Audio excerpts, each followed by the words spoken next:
Watanzania na Afrika, oh mashujaa wetu. Watanzania na Afrika, oh mashujaa wetu.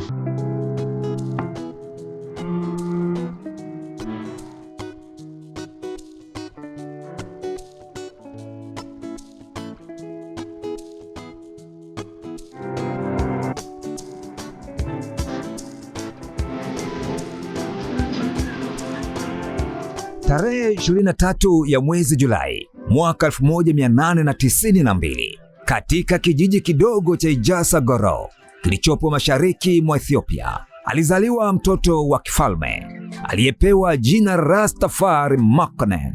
Huyu ndiye aliyekuja kufahamika duniani kama Haile Selassie I, mfalme wa Ethiopia wa mwisho na mmojawapo wa viongozi maarufu sana katika historia ya Afrika. Baba yake Ras Makonnen alikuwa mtawala wa Harar Mashariki na jenerali hodari katika jeshi la Ethiopia. Aliongoza mapambano ya vita ya kihistoria ya Adwa, vita iliyomshinda mkoloni wa Italia na hivyo kulinda heshima na uhuru wa Ethiopia, taifa pekee barani Afrika lililosalia huru wakati huo. Lakini damu ya kifalme ya Haile Selassie I haikuishia kwa baba yake tu. Mama wa Ras Makonnen alikuwa na nasaba ya kifalme inayotokana na ukoo wa mfalme Suleiman wa Israel na Malkia wa Sheba, nasaba ya kipekee ya kifalme na ya kiroho. Alipozaliwa, Rastafari aliandikiwa hatima ya kipekee na jina lake la kifalme Haile Selassie I linamaanisha utukufu wa Utatu Mtakatifu. Haile Selassie I alihusishwa na masuala ya uongozi akiwa bado kijana. Alipokuwa na umri wa miaka 15 tu, alipewa cheo cha ugavana wa mkoa wa Wasidamo na baadaye akarithi nafasi ya baba yake kama gavana wa Harari mwaka 1911 baada ya kifo chake. Miaka ya 1913 hadi mwaka 1916 ilikuwa na misukosuko mikubwa ya kisiasa nchini Ethiopia. Mfalme Liji Yas kutoka jamii ya Kiislamu alikabiliwa na upinzani mkubwa kutoka wakuu wa makabila. Haile Selassie I akiwa gavana mwenye ushawishi alijitahidi kusimama upande wa haki, lakini alipoona mgogoro unazidi kuwa mkubwa, alichagua kubaki katikati bila kupendelea upande wowote. Ilipofika mwaka 1916, Liji Yasu alipinduliwa. Nafasi ya kifalme ikachukuliwa na Malkia Zaudit, shangazi yake mdogo Haile Selassie I, ambaye alimteua kuwa mlezi wake na baadaye akampa cheo cha naibu mfalme. Hatimaye, baada ya kifo cha Malkia Zaudit cha mwaka 1930, Rastafari alitawazwa rasmi kuwa mfalme. Akawa mfalme wa wafalme, simba wa Yuda, uzao wa Daudi na Suleiman. Ufalme wake ulikuwa wa kipekee.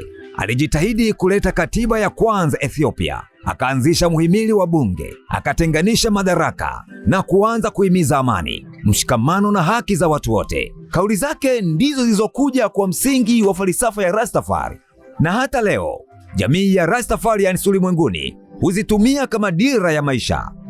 Wakati jina lake liliposambaa duniani, watu wengi hasa wa Jamaika na jamii ya Afrika wa diaspora walimwona kama Masia wa Afrika, mtume wa uhuru wa watu weusi. Walisema, Mwokozi ameshuka kutoka kizazi cha kifalme, mwana wa Daudi, mwenye roho ya Mungu. Hapo ndipo jina lake likaenea kama moto wa nyika, na wengine wakaanzisha dini wakimwabudu kama Mungu Mwenyezi.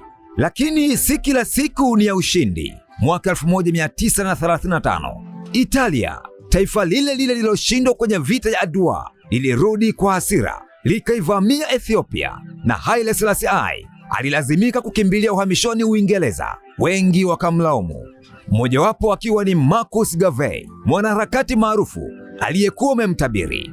Garvey alimkosoa kwa kuwaacha watu wake, lakini wafuasi wa Rastafari walibaki na amani, wakamwita masia wao na kumwombea kwa jaa.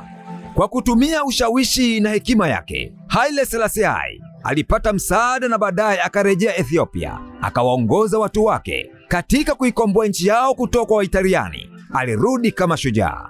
Licha ya mafanikio yake, njaa na matatizo ya kiuchumi viliikumba Ethiopia mwanzoni mwa miaka 1970.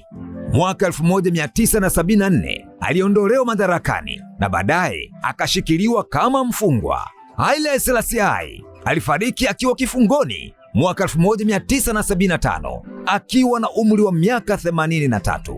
Hakuzikwa kwa heshima wakati huo, lakini mwaka 2000 mabaki ya mwili wake yalizikwa kwa heshima ya kifalme katika kanisa la Holy Trinity mjini Addis Ababa. Huyu ndiye Rastafari Makonnen Haile Selassie I, mwana wa kifalme, mwana wa Daudi, mwanga wa Afrika, kiongozi aliyepinga dhuluma, aliyepigania umoja wa bara hili la Afrika pamoja na mshikamano wa watu weusi. Hivi leo jina lake bado linaishi katika vitabu, katika nyimbo na katika mioyo ya watu waliovutiwa na ujumbe wake. Simba wa Yuda hajafa, anaishi katika historia na kumbukumbu ya wapigania uhuru wote. Huyu si mwingine, ni Rastafari Makonnen Haile Selassie I. Na hapa tunafikia tamati ya makala yetu fupi. Nikutakie heri na kwa heri.